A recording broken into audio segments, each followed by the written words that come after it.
আসসালামু আলাইকুম ভিউয়ার্স, কেমন আছেন সবাই? নমস্তে সোনা পাখি। আচ্ছা, আমাকে রান্নাটা করতে দাও, তারপর দেখছি। তো আশা করি সবাই ভালো আছেন। আলহামদুলিল্লাহ, আমিও ভালো আছি। কি হলো আবার? আমাকে রান্নাটা করতে দাও সোনা পাখি। বাচ্চাটার জন্য না শান্তিতে রান্না করতে পারবো, না শান্তিতে ভিডিও করতে পারবো।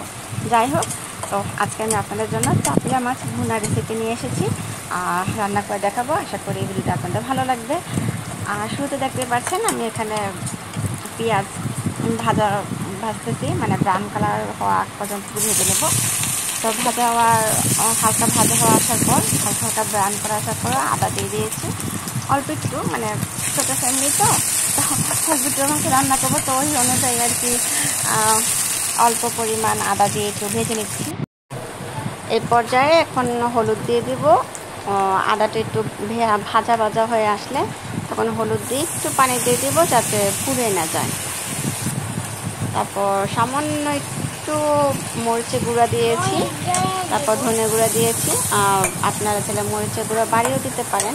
অলওয়েজ যারা আমার ভিডিও দেখেন তারা জানেন, যারা নতুন তারা জানেন না, আমি মরিচটা একটু কমই দিই, যেহেতু আমি ঝাল খেতে পারি না। তো আপনারা মরিচটা বাড়িয়ে কমিতে পারলে ও আবার পড়ে যায়। এই মেয়েটার জন্য কিছু করতে পারি না, খালি ডিস্টার্ব করে। ভালো করে কষানো হয়ে আসলে নেড়ে চেড়ে দেখতে হবে যে তেল বের হয়ে আসছে না। যে তেল বের হয়ে আসে তো বোঝা যাবে যে কষানো হয়ে গেছে ভালো করে। তারপরে মাছগুলো দিয়ে দিব। দুষ্ট মানে করো না, রিফামনি সোনা পাখি, মাকে রান্না করতে দাও। তাই তো আমরা মাছগুলো দিয়ে দিচ্ছি। আশা করি ভিডিওটা আপনাদেরকে ভালো লাগছে। আর এখানে আমি এক টুকরা মাছ দিয়েছি, আমার মেয়ে অনেক ছোটো তো কাঁটাওয়ালা মাছ খেতে পারবে না, তাই ওর জন্য একটা পাঙ্গাস মাছের টুকরা দিয়েছি। যদিও তেমন একটা খায় না, খেতে চায় না, তারপর জোর করে যতটুকু খায় অতটুকুই ওর জন্য না চলবে আর কি। তো তারপর পানি দিয়ে দুষ্ট মানে করে না সোনা পাখি, অল্প পরিমাণ পানি দিয়েছি, কারণ এটার মধ্যে তো ঝোল রাখা হবে না, এটা মাখা মাখা একেবারে শুকনো হবে আর কি। দুষ্ট মানে করো না। তো এখন আবার ঢেকে দেব। কিছুক্ষণ পর যখন বরফ এসে পড়বে তখন আমরা ঢাকনাটা খুলে কিছু টমেটো দিয়ে দেব।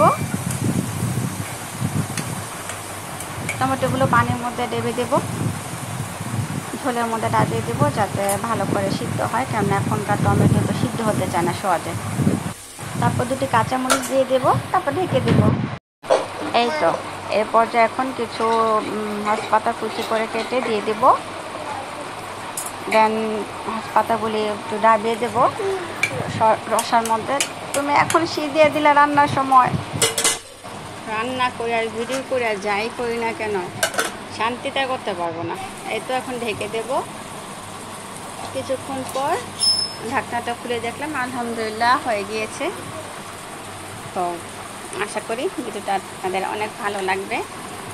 এভাবে গুঁড়া মাছ রান্না করে খেলে, যে কোনো গুঁড়া মাছ, সেটা চাপিলা গুঁড়া হোক, কাচকির গুঁড়া হোক, খেতে ভালো লাগবে। সবাই ভালো থাকবেন, আল্লাহ হাফেজ।